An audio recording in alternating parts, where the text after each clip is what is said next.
Picture this, you're sitting at your desk late at night, the only sound being the hum of your computer. Your kids are asleep, your spouse is disappointed, and your friends have long stopped inviting you to social gatherings. You tell yourself, I just need to finish this project, and then I'll make time for them. But the cycle never ends. Sounds familiar? You're not alone. Let's talk about Jamlick, Francis, and Rhoda. Three people whose struggles with work-life balance hold lessons for us all. Jamlick, the man who never stopped working. Meet Jamlick, a dedicated professional who believes hard work is the key to success. He arrives at the office before sunrise and leaves long after sunset. Sundays? Just another workday. He prides himself on his commitment, but his family and social life have suffered. His children barely see him, and his wife has stopped expecting him at family events.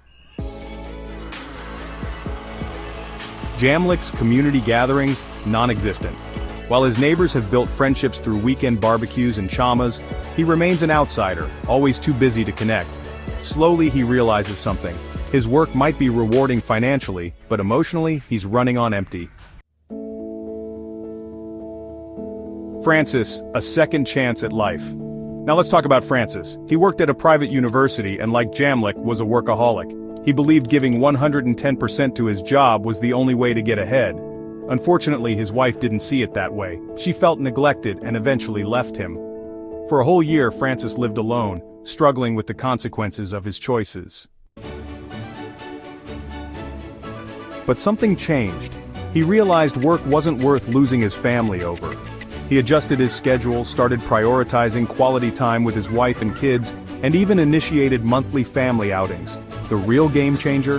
Visiting their children's grandparents every 3 months, strengthening family bonds like never before. His wife saw the change and returned. Today they run a joint business, balancing work and family effortlessly. Rhoda, the lonely workaholic. Rhoda, 35, a high-flying banker, is another case. She's financially stable, independent, and highly respected at work. But when it comes to social life, she's alone. Her colleagues often urge her to take breaks, meet people, and maybe even consider settling down. She brushes them off, convinced that work is her calling. The problem? At family events, she feels the weight of loneliness. Weddings, baby showers, and even funerals remind her of what she lacks. Deep connections beyond the office. The whispers of, "You're still single?" sting. But Rhoda wonders, maybe it's not work keeping her from relationships. Maybe it's something deeper. Regardless, she knows something has to change.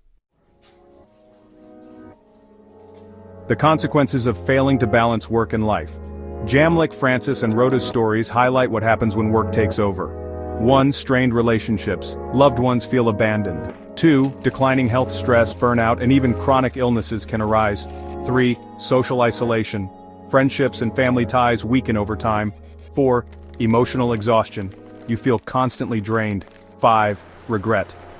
Many realize too late that work doesn't replace love and connection. Breaking news. 5 solutions for a healthy work-life balance. If you see yourself in any of these stories, here's what you can do. 1. Set boundaries. Learn to say no. If it's outside work hours, it can wait. 2. Prioritize relationships. Schedule family time like you would a business meeting. 3. Take breaks. Rest isn't a luxury, it's a necessity. 4. Pursue hobbies. Life isn't just about making money, it's about making memories. And 5. Know your worth. Your job will replace you in weeks if you collapse from stress. Your family, they can never replace you. The reality check, a hard truth. As management consultant Simon Sinek once said, working hard for something we don't care about is stress. Working hard for something we love is passion. But here's the kicker, no matter how passionate you are about work, remember this. When you die, your company will replace you within weeks. Life will go on, emails will be sent, meetings will be held, but to your family, your absence will be irreplaceable. Final thoughts. So, Emilio here, reminding you, success isn't just measured by promotions and paychecks, it's measured by love, happiness, and well-being. Work hard, yes, but don't forget to live. After all, when you look back on life, what will matter more? Another late night at the office or the moments spent laughing with loved ones? Think about it. And if this message resonates with you, share it. Let's build lives that are successful, not just at work but where it truly matters.